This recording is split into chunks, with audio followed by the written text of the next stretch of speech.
Hello guys, नमस्कार। कैसे हैं आप लोग? मैं विनोद बिंद आप लोगों का बहुत बहुत स्वागत करता हूं दोस्तों अपने YouTube channel study research centre में। दोस्तों आज है 19 जून और आज का करंट अफेयर्स हम देखेंगे। ठीक है, तो आइए शुरुआत करते हैं। देखिए, पहला है, हाल ही में नाटो ने किस सामूहिक कार्यवाही के लिए परस्पर रक्षा के अपने समझौते का विस्तार किया? तो ये है अंतरिक्ष हमला। ठीक है, अंतरिक्ष हमला। पहले ये प्रावधान था कि चाहे जल जल के माध्यम से, कहने का मतलब कि नौसेना के माध्यम से या फिर स्थल माध्यम से अगर आक्रमण होता है तो जो नाटो के सदस्य देश है ये मिलकर के लड़ाई करेंगे। लेकिन इसमें एक नया प्रावधान किया गया कि अगर अंतरिक्ष से भी हमला होता है तो हम सब मिलकर के उसका सामना करेंगे। ठीक है, यह नाटो जो है ये एक सैन्य संगठन है। ठीक है, सैन्य संगठन है दोस्तों। जो भी नाटो के सदस्य देश हैं, ठीक है, जो भी नाटो के सदस्य देश हैं, अगर उनके किसी भी एक सदस्य देश के ऊपर कोई बाहरी देश हमला करता है तो ऐसा माना जाता है कि वह नाटो के एक सदस्य देश के ऊपर हमला नहीं कर रहा, बल्कि पूरे के पूरे नाटो के सभी सदस्य देशों के ऊपर हमला कर रहा है। ऐसे में पूरे के पूरे जो भी नाटो के सदस्य देश हैं वो मिल करके हमला करेंगे उस देश के ऊपर जिसने नाटो के सदस्य देश पर हमला किया था। तो इसको ध्यान रखिएगा। और नाटो की बात कर रहे हैं तो दोस्तों इसकी स्थापना 14 अप्रैल 1949 को हुई थी। ठीक है, वाशिंगटन डीसी में। और उस समय नाटो के जो सदस्य देश थे वनली 12 थे। ध्यान रखिएगा इसको।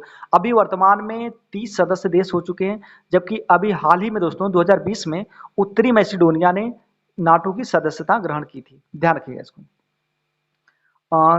और भी देख लीजिए यहाँ पे सिप्री रिपोर्ट। अभी सिप्री रिपोर्ट ने एक रिपोर्ट जारी किया है जिसमें ये बताया कि चीन, पाकिस्तान और भारत ये तीनों ऐसे देश हैं जो अपने परमाणु हथियारों का विस्तार कर रहे हैं। ठीक है ना। सिप्री दोस्तों एक संस्था है जो कि आयुध निर्माण हो गया, परमाणु अस्त्र शस्त्र हो गया और इन सब चीजों को रोक लगाने की मांग करता है, निशस्त्रीकरण की मांग करता है। ठीक है, तो इसकी रिपोर्ट के अनुसार चीन, पाक और भारत तीन ऐसे देश हैं जो अपने परमाणु हथियारों में लगातार वृद्धि कर रहे हैं। तो इसकी रिपोर्ट ने ऐसा किया, बताया। और दोस्तों अगर परमाणु हथियार संपन्न देशों की बात करें तो टोटल 9 देश हैं। ठीक है, कितने? 9 देश। और उसमें से 90% जो परमाणु हथियार हैं सिर्फ रूस और अमेरिका के पास है। इसको याद रखिएगा। देखिए, कारपोट अभ्यास। कारपोट अभ्यास दोस्तों अभी भारत और थाईलैंड के बीच में हुआ था। थाईलैंड की राजधानी कहाँ पे है? बैंकॉक है। इसको याद रखिएगा। नेक्स्ट है, हाल ही में जारी वैश्विक शांति सूचकांक 2021 में कौन शीर्ष पे रहा? तो दोस्तों ये है आइसलैंड। ठीक है, आइसलैंड में बहुत ही मतलब शांति रहती है। तो वैश्विक शांति सूचकांक 2021 में आइसलैंड प्रथम स्थान पे है, न्यूजीलैंड द्वितीय स्थान पे है, डेनमार्क तृतीय स्थान पे है। ठीक है ना। और इसको जारी करने वाला कौन है? जारीकर्ता जो है वैश्विक शांति सूचकांक को कौन जारी करता है? तो ये जारी करता है इंस्टीट्यूट फॉर इकोनॉमी। एक मिनट दोस्तों, हाँ ये रहा, institute for economy and peace. ठीक है, तो ये जो वैश्विक शांति सूचकांक जारी करता है ये institute for economic and peace जारी करता है। ध्यान दीजिएगा। और इसमें जो भारत की रैंक है ये 135वें नंबर पे है। ठीक है ना। और देखिए दक्षिण एशिया की बात करें तो दक्षिण एशिया में भारत की स्थिति 5वें नंबर पे है। इसको भी आप लोग याद रखिएगा। आइसलैंड की राजधानी कहाँ है? आइसलैंड की राजधानी दोस्तों रिकजाविक है। ठीक है, इसको याद रखिएगा, रिकजाविक।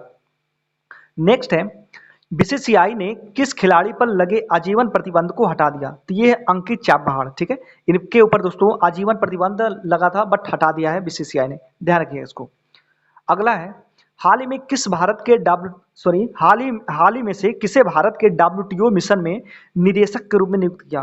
तो दोस्तों ये है आशीष चंदोकर। ठीक है, आशीष चंदोकर। दोस्तों ये किसी मतलब बहुत बड़े पद पे पहले नहीं थे, इनका वैसा कुछ बैकग्राउंड नहीं था, लेकिन फिर भी इनको चुन लिया गया। तो इसको याद रखिएगा। और इसी के साथ बात करें नौसेना महानिदेशक किसे बनाया गया? तो ये है राजेश पेंधरकर। ठीक है। चुनाव आयुक्त किसे बनाया गया? तो अनूप चंद्र पांडे। इसको भी याद रखिएगा आप लोग, अनूप चंद्र पांडे। नेक्स्ट है दोस्तों, जनजातीय मामलों के मंत्री श्री अर्जुन मुंडा ने जनजातीय आजीविका पहल हेतु किस मिशन की शुरुआत की? तो ये है संकल्प से सिद्धि मिशन वन धन। ध्यान दीजिएगा, संकल्प से सिद्धि मिशन वन धन। और इसी के साथ और भी देख लीजिए, आदि प्रशिक्षण पोर्टल ये किसने लॉन्च किया? तो ये अर्जुन मुंडा ने लॉन्च किया था। ठीक है ना, अर्जुन मुंडा। आदि प्रशिक्षण पोर्टल। फेमद्युति। ठीक है, हेमद्युति क्या है? देखिए इलेक्ट्रिक दो पहिया वाहनों को प्रोत्साहन के लिए। ठीक है ना, हेमद्युति।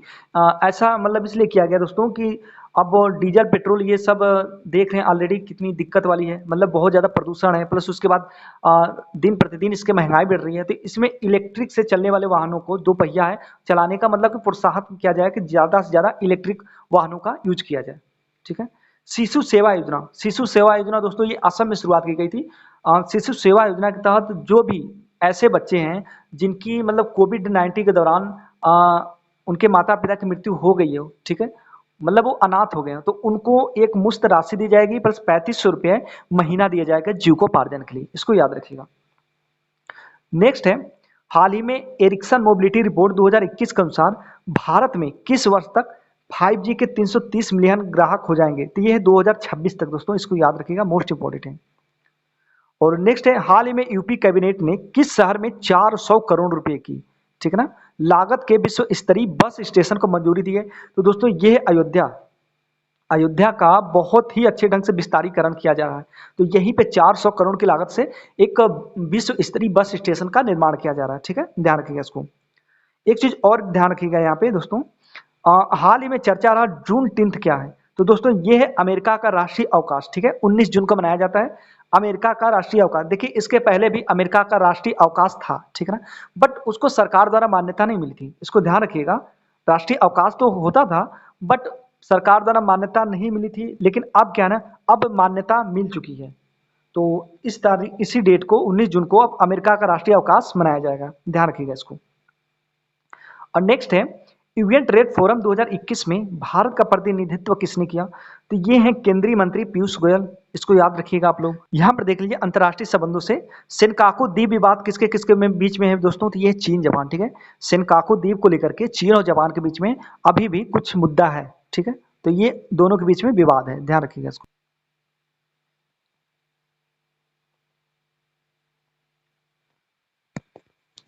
नेक्स्ट है, क्षय रोग मुक्त भारत का लक्ष्य कब तक हासिल कर लिया जाएगा? तो ये है दोस्तों 2025 तक। ठीक है, तो क्षय रोग मुक्त भारत, ठीक है, तो 2025 तक लक्ष्य रखा गया कि टीबी को पूरी तरह से समाप्त कर दिया जाएगा। देखिए टीबी दिवस जो मनाया जाता है ये 24 मार्च को मनाया जाता है। ठीक है, टीबी दिवस 24 मार्च। और दुनिया में सबसे ज्यादा दोस्तों क्षय रोगी जो है ना वो भारत में ही है, इसको भी ध्यान रखिएगा। इस समय वर्तमान में दुनिया में सबसे ज्यादा क्षय रोगी मतलब टीबी रोगी भारत में ही है। देखिए हाल ही में किसने एक बार फिर से गाजा पट्टी पर एयर स्ट्राइक शुरू कर दिया? तो दोस्तों ये है आपके इजराइल। ठीक है ना, इजराइल, ध्यान दीजिएगा इसको। इजराइल की राजधानी की बात करें तो जेरूसलम, वहां की संसद को निस्सेट बोला जाता है। और देखिए दोस्तों तेल अबीब, ठीक है ना, इजराइल में एक जगह है तेल अबीब, वहीं पे तेल अबीब का एक स्ट्रेट है, ठीक है ना, उसको जो है ना गुरुदेव रविंद्रनाथ टैगोर के नाम पे रख दिया गया है, इसको भी ध्यान रखिएगा आप लोग। नेक्स्ट है, किस राज्य सरकार ने मजदूरों को 5,000 रुपए की वित्तीय सहायता देने की घोषणा की है? तो दोस्तों ये है हरियाणा। अगर हरियाणा की बात करें तो हरियाणा के मुख्यमंत्री हैं आपके मनोहर लाल खट्टर जी। ठीक है, हरियाणा की जो राजधानी है ये चंडीगढ़ है, ध्यान रखिएगा इसको। हरियाणा के राज्यपाल कौन है? तो ये सत्यदेव नारायण आर्य हैं, इसको भी याद रखिएगा। और देखिए चंडीगढ़ की बात कर रहे हैं तो वहां पे सुखना झील है, इसको भी याद रखिएगा आप लोग। और ग्राम दर्शन प्लेटफार्म बनाया गया है, ये वहां पे हरियाणा में है। ठीक है ना, ऑक्सी-1 जो है, ऑक्सी-1 बनाने की घोषणा कहाँ की गई? हरियाणा में की गई है, ध्यान दीजिएगा इसको। और मेरा पानी मेरा विरासत योजना हरियाणा में चालू है। हवाई टैक्सी सेवा चालू है यहाँ पे। और यहीं पे कालेश्वर हो गया, सुल्तानपुर नेशनल पार्क हरियाणा में ही स्थित है, इसको भी आप लोग ध्यान रखिएगा। ठीक है, तो इतनी चीजें आप लोग अच्छी तरह से याद रखिएगा। नेक्स्ट है दोस्तों, एक मिनट, हाल ही में कौन सा महासागर को पांचवें महासागर के रूप में मान्यता मिली? ठीक है, तो ये है दक्षिण महासागर। ठीक है ना, देखिए हम इसके पहले भी पढ़ रहे थे कि टोटल जो दुनिया में, कहने का मतलब हमारी पृथ्वी पर कितने महासागर हैं, तो उस समय भी हम पढ़ रहे थे 5, और अभी भी वर्तमान में दक्षिण महासागर को पांचवें महासागर के रूप में मान्यता मिली। तो हम अभी भी देख रहे हैं कि पांचवें से नौकर के छठे पे है। ठीक है, लेकिन दोस्तों आप लोग याद रखिएगा कि पांचवें महासागर के रूप में बहुत पहले भी एक बार मान्यता मिल चुकी थी, तब से हम उसको पांचवें महासागर के रूप में ही पढ़ रहे थे। अब दक्षिण महासागर की बात करें तो देखिए दोस्तों ये एकदम दक्षिण में है। ठीक है ना, जैसे हम महासागर की गिनती करते हैं तो उत्तरी महासागर बोल देते हैं और दक्षिणी महासागर बोल देते हैं अंटार्कटिका को, लेकिन अंटार्कटिका नहीं है दोस्तों, अंटार्कटिका महाद्वीप है। वहां पे अंटार्कटिका में ही एक महासागर है दक्षिणी महासागर, उसी को बोलते हैं हम दक्षिणी महासागर। अंटार्कटिका अलग चीज हो गया दोस्तों, अंटार्कटिका एक महाद्वीप है, ध्यान रखिएगा। देखिए इसको जो महासागर का दर्जा देने वाला किसने दिया है, तो ये आईएचओ ने दिया है। इसका फुल फॉर्म होता है इंटरनेशनल हाइड्रोग्राफिक ऑर्गेनाइजेशन, ठीक है। और इसका जो सदस्य है, हमारा भारत भी इसका सदस्य है, ध्यान रखिएगा इसको। देखिए आईएचओ ने वर्ष 1937 में दक्षिण महासागर को अंटार्कटिका के आसपास के जल के एक अलग भाग के रूप में मान्यता दी थी, ठीक है ना। अंटार्कटिका दोस्तों एक महाद्वीप है, उसी के पास में जो जल वाला हिस्सा है बहुत बड़ा, उसी को दक्षिणी महासागर का दर्जा फिर से दे दिया गया, ठीक है ना। जबकि ऑलरेडी 1937 में 37 में भी इसको दे दिया गया था, ध्यान रखिएगा इसको। देखिए यह एक ऐसा महासागर है जो 3 महासागरों को छूता है, ठीक है। कौन कौन से? अटलांटिक महासागर, हिंद महासागर, प्रशांत महासागर, ठीक है ना। तीनों महासागरों को छूता है। इसको याद रखिएगा, एग्जाम पूछ सकता है कि कौन ऐसा महासागर है जो तीनों महासागरों को छूता है, तो यह है दक्षिण महासागर, ठीक है। इसको ध्यान दीजिएगा। देखिए विश्व महासागर दिवस की बात करें तो दोस्तों ये 8 जून को मनाया जाता है, ठीक है ना। अभी फिलहाल में अभी कुछ दिन पहले 8 जून को विश्व महासागर दिवस मनाया गया था। और एक क्वेश्चन और बढ़ रहा है दोस्तों, कौन से सागर में अभी सी सनाट का प्रकोप देखा गया, तो ये है दोस्तों मरमारा सागर, काला सागर, एजियन सागर। अभी मरमारा सागर ये दोस्तों ये तुर्की के पास पड़ता है, इसमें अभी सी सनाट की घटना हुई थी, ठीक है ना। तो ये काफी चर्चा में रहा था। और नेक्स्ट है, हाल ही में किस राज्य सरकार ने पीठा ऑन व्हील्स पहल शुरू किया, तो ये है उड़ीसा, ठीक है ना, उड़ीसा।